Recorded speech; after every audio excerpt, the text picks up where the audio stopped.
Welcome to the Lowenstein Sandler podcast series, the Women's Initiative Network, Real Talk. I'm Rachel Dickovics, counsel in Lowenstein's White Collar Defense Practice Group and a member of the Women's Initiative Network at Lowenstein Sandler. Before we begin, please take a moment to subscribe to our podcast series at lowenstein.com/podcast or find us on iTunes, Spotify, Pandora, or SoundCloud. Now let's take a listen. Welcome to the Women's Initiative Network, Real Talk. I'm your host, Megan Monson, partner in Lowenstein Sandler's Executive Compensation, Employment, and Benefits Practice Group. Today, we're tackling a topic that many of you have asked about, making a lateral move in your legal career. It's a big decision and one that could feel especially complex for women. We're here to try to demystify the process, share lessons learned, and offer tactical advice. Joining me today are two amazing guests. Kerry Lunz, our Director of Recruiting, who has a deep understanding of what firms are really looking for and how candidates can stand out. And Julia Sanabria, one of our more recent Lateral partners, who's here to give us a candid, personal look at what the experience was like from the other side. Thank you both so much for being here. Thanks for having me. Thanks for having me, Megan. So let's start with the basics. For those unfamiliar, Kerry, can you describe the lateral recruitment process? What are the key steps and what should candidates expect along the way? Sure, happy to. So generally, procedures are going to vary from firm to firm, but the basics are going to be the same. The first thing is you become aware of an opportunity, and whether that is through a recruiter or through doing your own research.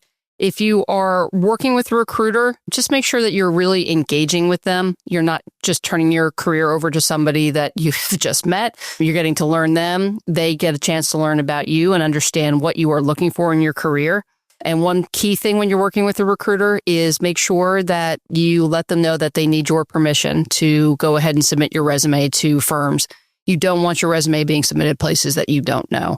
If you're working on your own and looking at opportunities, I know this is maybe a little bit old-fashioned, but when you're submitting your information to a firm, generally it's going to be through a portal that they have set up besides your resume, you do want to probably do a cover letter that is going to be tailored to the opportunity and to the firm to help distinguish yourself. Once you get the opportunity to interview, usually you're going to have an initial screen. A lot of times anymore, those screens are via Zoom.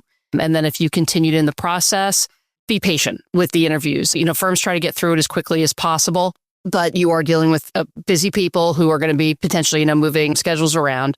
But generally, those are going to be either maybe 2-on-1 interviews, or you're going to have multiple individual interviews during the course of a day. And as you get further in the process, those interviews are going to change from Zoom to in-person interviews. As you're going through the interview process, what you want to make sure to do is, and this again sounds pretty basic, but do your research on the firm, understand who you're interviewing with, why you're interviewing with those particular people. And that's when you're working with a recruiter. That comes really handy. Again, leverage your recruiter as you're working with folks. And be prepared with questions. It's always, you go through interviews, you've spoken with multiple people. You don't necessarily want to have a set list of questions because a lot of times those will be addressed during the interview process. But as you're talking to individual folks, pull a question out from that individual meeting because you want to make it personal as you've gone through the process. And it also shows your interest with the firm. And then if you get through the offer process, if you're interviewing with larger firms, a lot of times you'll get your offer and it's going to be, but a lot of firms are still very much lockstep. So understand that, but don't be afraid to negotiate either, but understand what the market holds when you're doing that. And then I do want to distinguish the biggest difference probably in the process between interviewing as an associate and counsel versus interviewing as a partner. The diligence process is a lot different. Usually as counsel and associate, you're going to have your diligence is going to be handled after an offer is extended to you. As a partner candidate, and Julia is going to be able to speak to this, but you are going to be doing the diligence process throughout the interview process. So that will involve completing a lateral partner questionnaire, which is going to involve answering questions, professional liability questions are part of that, your education background, but a lot of it's going to be related to your clients and what you think is going to be the portability potentially of those clients.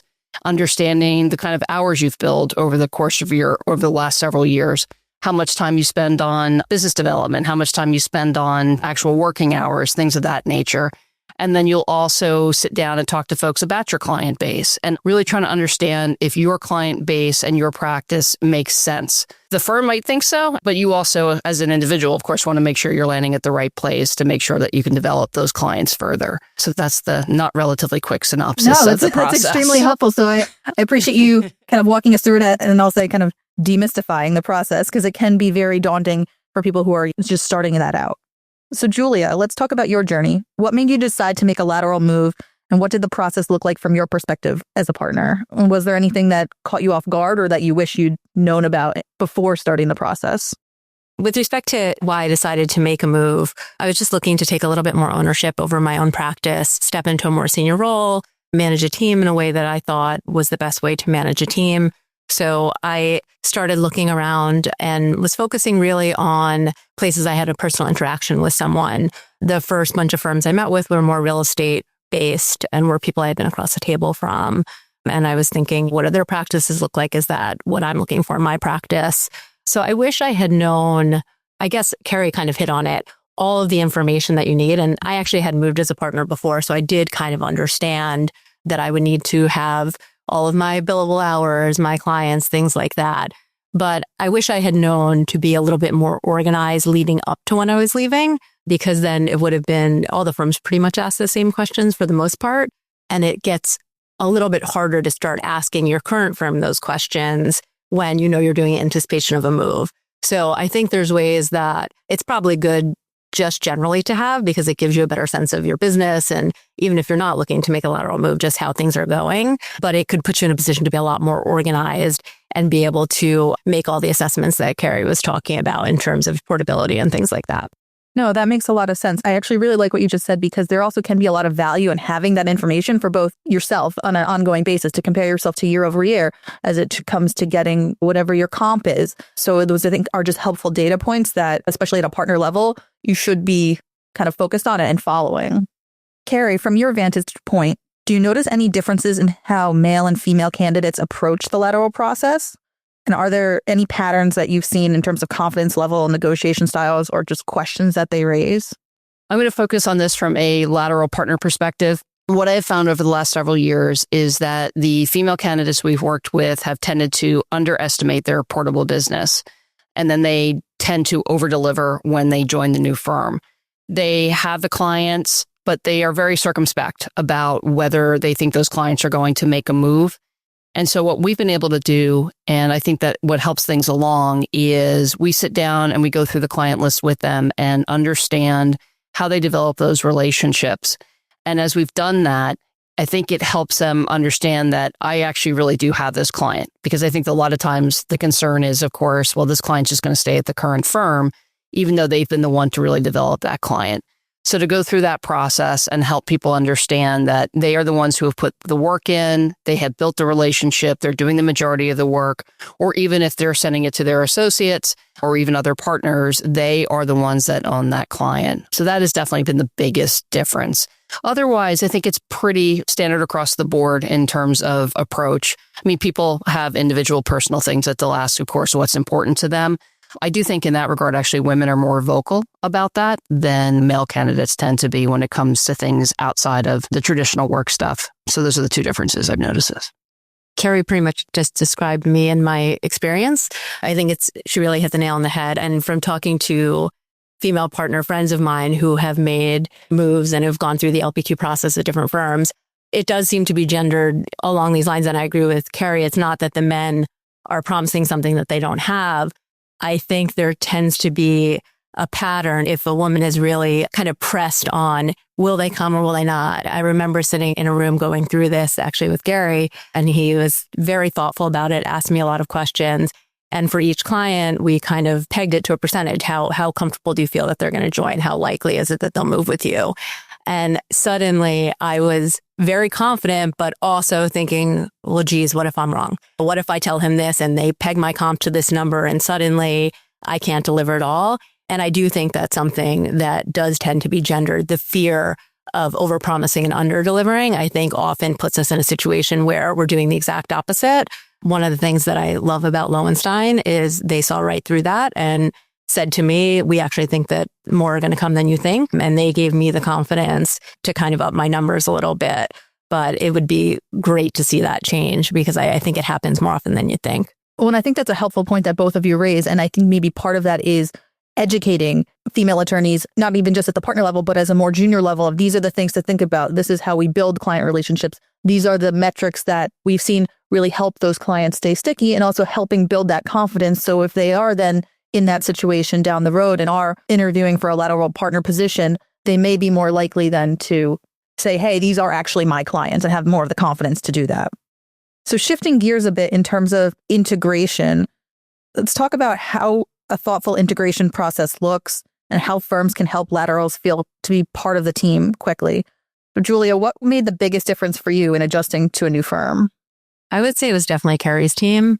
From the day I started, they gave me one point of contact who would answer any question I had. And if they weren't the right person for it, they would find the right person. So I never found myself sitting at my desk thinking, gosh, I really need to get in touch with document services, or I need somebody to help me with the pitch that I need to do immediately. I could just call the one person who is designated to me and they would help me find that person. And that is, I think, half the battle in the beginning, is just knowing who to talk to. So that was really helpful. And then the other thing that I thought was really great that I think all firms should do is they actually set me up with different partners within the firm who could be helpful to my practice and gave me the opportunity to weigh in on who that might be. So I remember sitting down with people from Kerry's team saying, which teams can support you? And then they would find the right partner within that group for me to meet. So by the time I had been here for 6 months, I knew a lot of people. I knew who to find when my clients needed help. And I had a better understanding of how to cross-sell within the firm. That's fantastic. And I think that if that's not something all firms do, I think that's a great way to get people integrated and starting to make those connections from day one. So Kerry, from a recruiting and leadership standpoint, what are the best practices you've seen in welcoming lateral hires, especially women? I think are ahead of the curve on this. We started a dedicated onboarding, orientation, and integration department. It's been close to 3 years at this point.